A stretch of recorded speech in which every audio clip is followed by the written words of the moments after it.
Cette culture-là que tu reproches, dont je suis tout à fait d'accord avec toi, qui les a emmenés? Un ministre ne peut pas faire quelque chose de lui-même. C'est sous l'impulsion d'eux.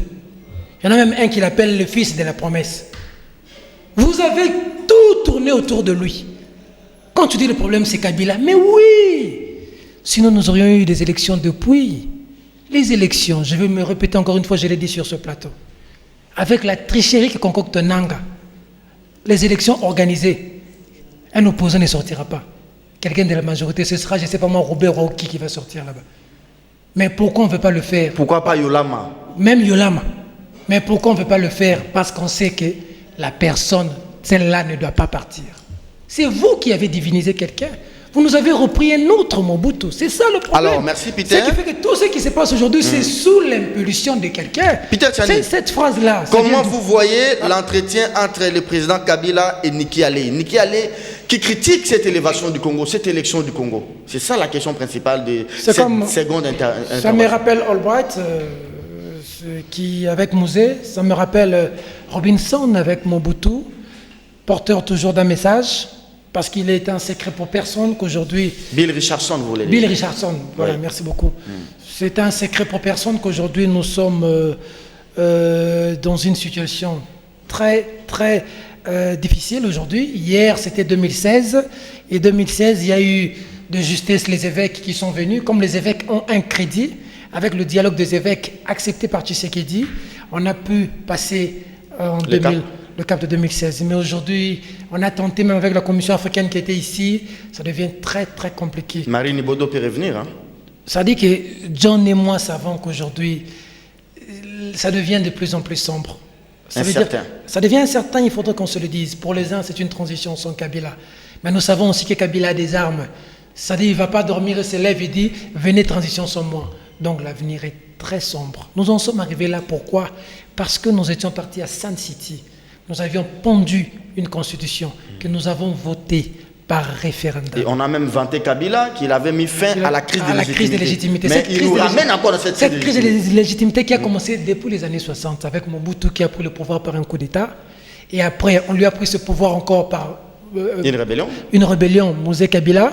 Et Joseph Kabila qui vient, il l'emmène à Sun City, il accepte de partager le pouvoir, chose que tout le monde a applaudi. Merci beaucoup, Peter. Mais aujourd'hui, nous sommes rentrés aux années 60. Lorsque vous lisez l'exposé des motifs de la Constitution, c'est la crise des légitimités. Nous ne savons pas aujourd'hui, si nous n'appliquons pas cet accord, qui a été une brèche accordée, parce que la Constitution a déjà été marchée dessus, qu'est-ce qui arrive? C'est le brouillard total. Donc, c'est à cause d'un individu, un seul monsieur, une seule personne qui prend tout un pays en otage. Peter Tchani, ça sent comment on dit, une fibre patriotique en vous, bon, doublé peut-être d'une certaine opposition radicalisée.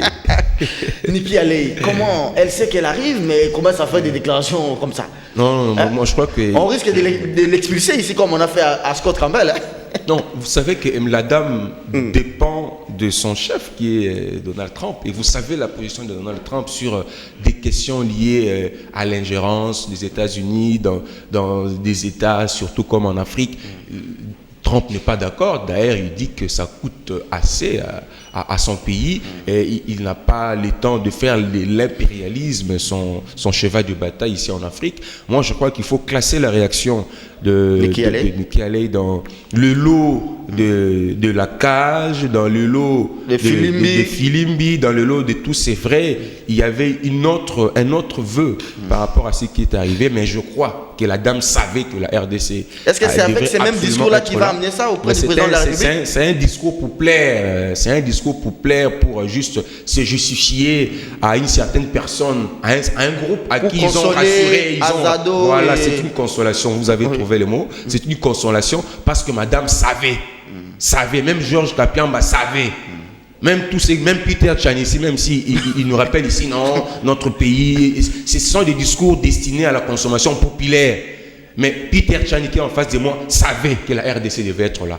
Donc la dame aussi savait. Mais tous ceux qui sont en train de nous dire, c'est pour consoler, comme Peter le fait aussi sur ce plateau, c'est pour consoler parce que même d'entrée des jeux, Peter a félicité, il s'est dit fier, avant de se contredire. C'est ça l'objectivité aussi. Hein? Oui, c'est ça l'objectivité, mais il faut dire la vérité. Il faut dire la vérité aux amis. Ça ne sert à rien de mener un combat dont l'issue sera incertaine. Vous savez très bien que même si nous disons ceci, la finalité, le pays sera toujours élu, mais malgré ça, vous perdez votre temps à le dire. Il faut dire la vérité au peuple. Le principe et les règles établies pour que le pays soit élevé à ce rang étaient claires et ne tenaient pas compte de tous ces racontards. Alors, l'ambassadrice qui va venir ici au pays, bon, c'est un discours pour équilibrer, mais arriver ici, elle-même sait que son président n'autorise plus l'ingérence dans des pays Madame, Messieurs, souverains. vous êtes sur CCTV, même si vous suivez l'émission à la radio, hein, c'est la 96.8, 96.8, l'émission est en direct et elle vous sera rediffusée à 12h10 sur les antennes des Canal Kin avec la complicité de Gimpoutou, et à 18h, top chrono, ça sera la dernière rediff sur CCTV. Alors, John, puisqu'on parle de droits de l'homme, on embraye là-dessus pour parler de cette question de l'amnistie.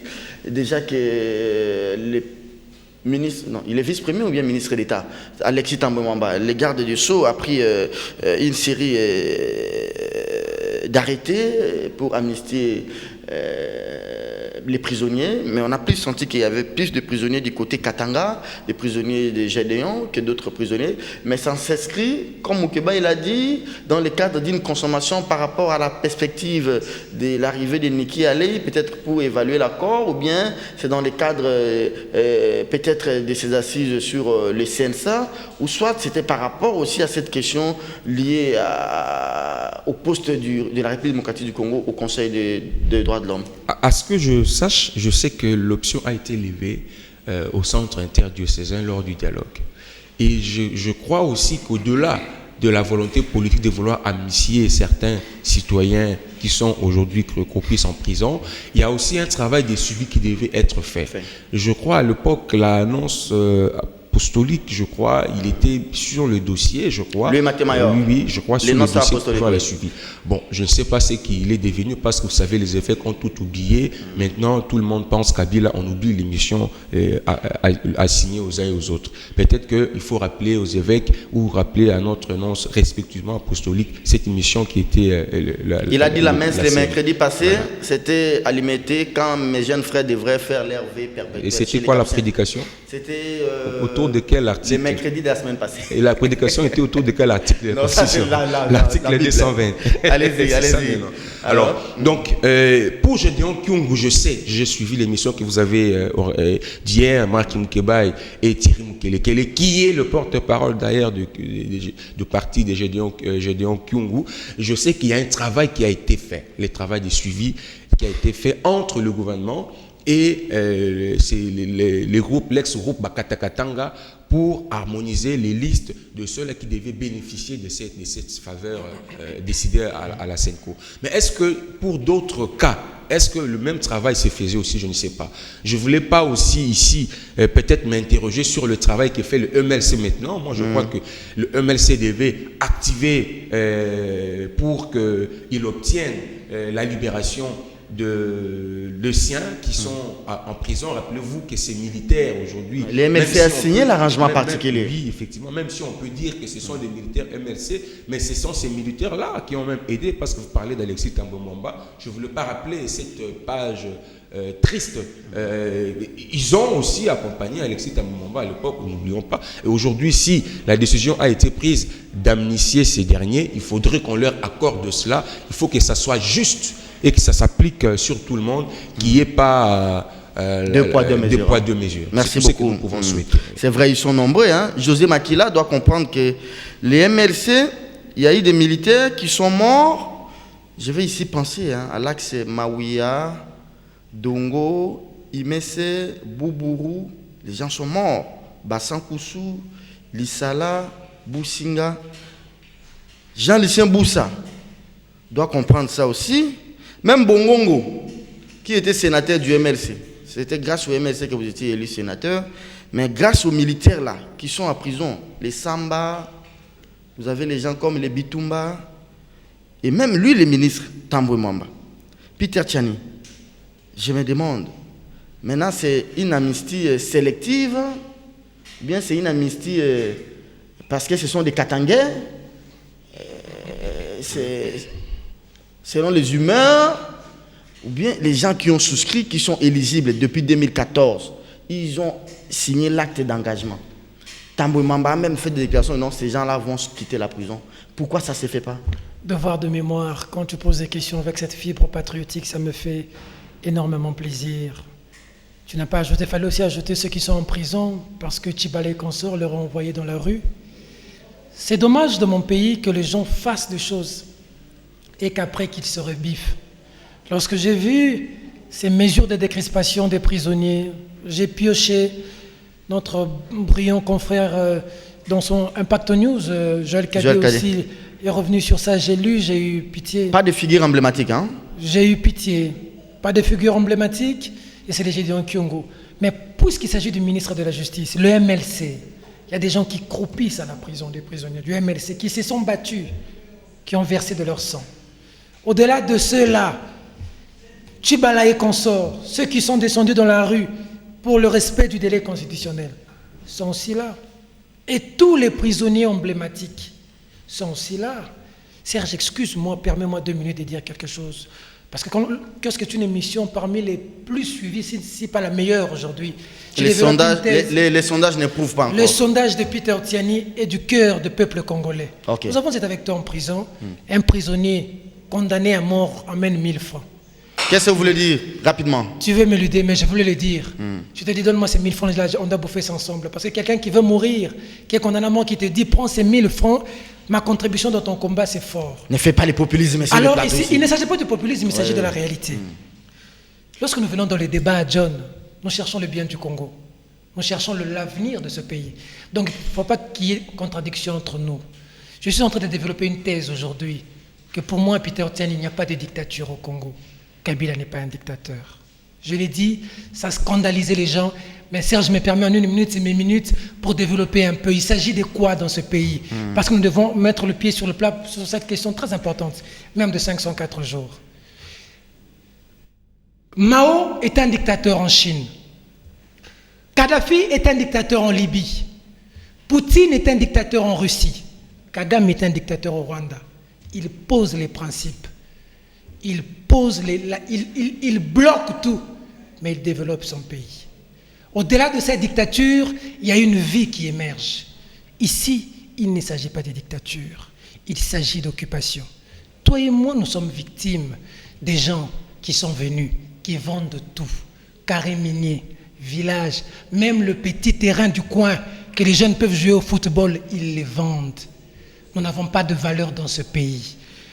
Libanais a de la valeur ici dans ce pays. Chinois a de la valeur ici dans ce pays. Ça, c'est un raccordement frauduleux. Serge, je vous retire la parole. Je termine ma réflexion. Je vous retire la parole.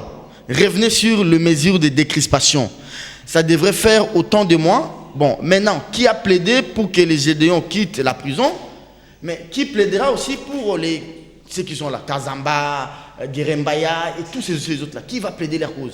Personne ne peut plaider leur cause, Serge, parce que les vrais Congolais, des gens qui doivent bénéficier de la justice de ce pays, vont être maltraités. Mais Olengan Koiki au Sensa, qui évalue maintenant l'accord là, il ne peut pas évaluer, même Tchibala. J'ai vu son épouse aller rendre visite à Maman Olang. Je ne sais pas quel jour la femme de Tchibala ira rendre visite aux parents de victimes, membres de l'UDPS qui étaient décédés à la suite de l'appel lancé par son époux. Ça veut dire que tu me poses des questions qui m'incitent à creuser encore davantage. Allez-y. Justement, ne m'interromps pas. Ça veut dire que qu'est-ce que tu es en train de dire? Qu'il y a des oubliés, des gens qui doivent bénéficier d'une situation, mais qu'ils sont oubliés. Ils sont oubliés où? Ils sont oubliés en prison. Ils sont oubliés où? Ils sont oubliés dans la rue. Quand Développer commence, tous les Congolais veulent voyager. Merci beaucoup. Aucun Congolais ne veut rester. On va prendre le dernier thème de l'émission. Madame, Monsieur, c'est kiosque, c'est déjà le dernier virage. 504, Peter, vous allez terminer l'émission, hein, cher confrère. Alors, Peter, 504, c'est Peugeot, démodé. Bon, aujourd'hui, Nanga, en tout cas, il pose le problème. J'ai suivi en partie les résumés de son exposé hier au CNSA. Il renvoie maintenant la balle du côté du gouvernement et il dit par exemple que ça c'est les 500, c'est vraiment les délais critiques et si le gouvernement met des moyens, il y a possibilité de compresser les jours. Pendant ce temps, les MLC proposent 200 jours, peut-être autour de la CENI avec la tripartite, CENI, parti politique et société civile. Mais Vital Kamerhe qui arrive, il dit non, il faut activer l'article 64. 2 volets. Premier volet, Nanga. Deuxième volet, opposition. Je commence par Nanga. Lorsqu'il prend le pouvoir à la CENI, il demande 16 mois et 1 jour. Nous sommes en 2016, nous sommes au mois de février. Là, il n'y avait pas Kamwina Sapo. 16 mois et 1 jour. Aujourd'hui, il demande 504 jours à la fin de l'enrôlement. Il enrôle le Kasaï. Ça prendra combien de temps, on ne sait pas. Il enrôle la diaspora. Ça prendra combien de temps, on ne sait pas. Il faut d'abord commander les kits pour la diaspora. Ça veut dire qu'il ne s'agit pas de 2019 ici. Les gens. Le déploiement d'abord des kits. Déploiement des kits. Et la diaspora ne se fera pas en même temps sur l'ensemble de tous les continents. Voilà. Ça sera peut-être continent par continent. Tel continent, 3 mois. Telle sous-région, 3 mois. Voilà. Nous sommes partis pour 2022-2023. 2100. Ça veut dire que de qui se moque-t-on? 2005, juin, on commence l'enrôlement. Le 20 juin. Février 2006, l'enrôlement est fini. 2006, on a eu les élections avec Malou Malou. Nanga était là-dedans. 2010-2011, avec Ngoï Mulunda, 8 mois, on organise les élections. 2011 à 2016-2017, 6 ans, on n'a pas les élections. On a encore besoin de 504 jours. À dater de quand? De qui se moque-t-on?